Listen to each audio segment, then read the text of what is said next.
एक बार महर्षि गालव जब प्रातः सूर्यार्घ्य प्रदान कर रहे थे, उनकी अंजलि में आकाश मार्ग में जाते हुए चित्रसेन गंधर्व की थूकी हुई पीक गिर गई। मुनि को इससे बड़ा क्रोध आया।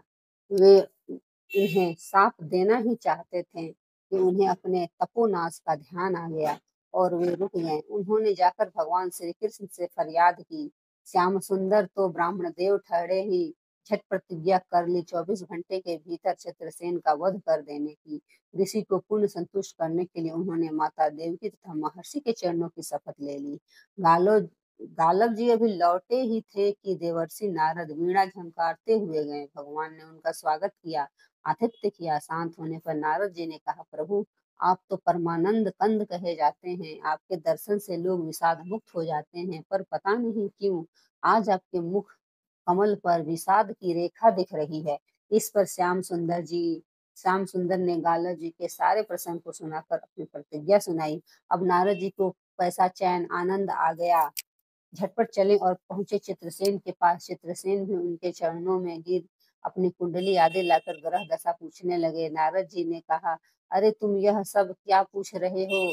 तुम्हारा अंतकाल निकट आ पहुंचा है। अपना कल्याण चाहते हो तो बस कुछ दान पुण्य कर लो। 24 घंटे में श्री कृष्ण ने तुम्हें मार डालने की प्रतिज्ञा कर ली है। अब तो बेचारा गंधर्व घबराया, वह इधर उधर दौड़ने लगा। वह ब्रह्मधाम से पूरी इंद्र यम वरुण सभी के लोगों में दौड़ता फिरा, पर किसी ने उसे अपने यहाँ ठहरने तक नहीं दिया। श्री कृष्ण शत्रुता कौन उधार ले? अब बेचारा गंधर्व राज अपनी रोती पिटती स्त्रियों के साथ है, नारद जी की ही शरण में आया। नारद जी दयालु तो ठहरे ही, बोले, अच्छा यमुना तट पर चलो। वहां जाकर एक स्थान को दिखाकर कहा, आज आधी रात को यहाँ एक स्त्री आएगी। उस समय तुम ऊंचे स्वर में विलाप करते रहना, वह तो स्त्री तुम्हें बचा लेगी। पर ध्यान रखना, जब तक वह तुम्हारे कष्ट दूर कर देने की प्रतिज्ञा न कर ले, तब तक तुम अपने कष्ट का कारण भूल कर भी मत बताना। नारद जी भी विचित्र ठहरे। एक ओर तो चित्रसेन को यह समझाया, दूसरी ओर पहुंच गए अर्जुन के महल में सुभद्रा के पास। उससे बोला, सुभद्रे आज का पर्व बड़ा ही महत्वपूर्ण है। आज आधी रात को यमुना स्नान करने तथा दीन की रक्षा करने से अच्छे पुण्य की प्राप्ति होती है। आधी रात को सुभद्रा अपनी एक दो सहेलियों के साथ यमुना स्थान को पहुंची। वहां उन्हें रोने की आवाज सुनाई पड़ी। नारद जी ने दीनों द्वार का महात्म्य बतला ही रखा था। सुभद्रा ने सोचा, चलो अच्छे पुण्य लूट ही लूं। वे तुरंत उधर गई तो चित्रसेन रोता मिला।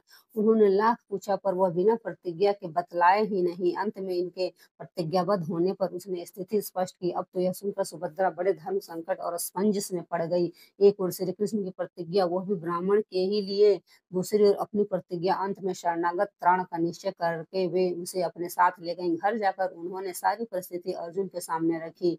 अर्जुन ने सुभद्रा को सांत्वना दी और कहा कि तुम्हारी प्रतिज्ञा पूरी होगी। नारद जी ने इधर यह सब ठीक कर लिया। तब द्वारका पहुंचे और श्री कृष्ण से कह दिया कि महाराज, अर्जुन ने चित्रसेन को आश्रय दे रखा है, इसलिए आप सोच विचार कर ही युद्ध के लिए चले। भगवान ने कहा, नारद जी, एक बार आप मेरी ओर से अर्जुन को समझा कर लौटाने की चेष्टा करके तो देखिए।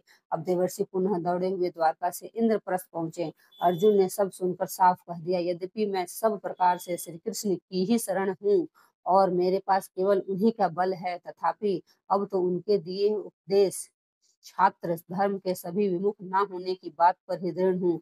मैं उनके बल पर भी अपनी प्रतिज्ञा की रक्षा करूंगा। प्रतिज्ञा छोड़ने में तो वे ही सामर्थ्य हैं। दौड़ कर देवर्षि अब द्वारका आए और ज्यों का त्यों अर्जुन का वृत्तांत का सुनाया। अब क्या हो, युद्ध की तैयारी हुई। सभी यादव और पांडव रण क्षेत्र में पूरी सेना के साथ उपस्थित हुए। तुमुल युद्ध छिड़ गया, बड़ी घमासान लड़ाई हुई, पर कोई जीत नहीं सका। अंत में श्री कृष्ण ने सुदर्शन चक्र छोड़ा, अर्जुन ने पाशुपत पात्र छोड़ा दिया। प्रलय के लक्षण देखकर अर्जुन ने भगवान शंकर को स्मरण किया। उन्होंने दोनों शास्त्रों को मनाया।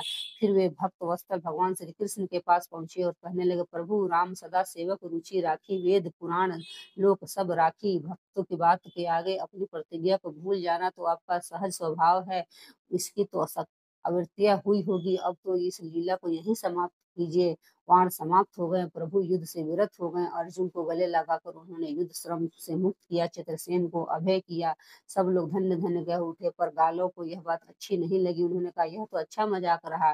स्वच्छ हृदय से ऋषि बोल उठे, लो मैं अपनी भक्ति शक्ति प्रकट करता हूँ। मैं कृष्ण अर्जुन सुभद्रा समेत चित्रसेन को जला डालता हूँ। पर बेचारे साधु ने ज्यों ही जल हाथ में लिया, सुभद्रा बोल उठी, मैं यदि कृष्ण की भक्त हूँ, अर्जुन के प्रति मेरा प्रतिपत्ति पूर्ण हो, तो यह जल ऋषि के हाथ से पृथ्वी पर ना गिरे। ऐसा ही हुआ। गालव बड़े लज्जित हुए, उन्होंने प्रभु को नमस्कार किया और वे अपने स्थान पर लौट गए। तदंतर सभी अपने अपने स्थान को पधारे। जय श्री कृष्ण दोस्तों, धन्यवाद।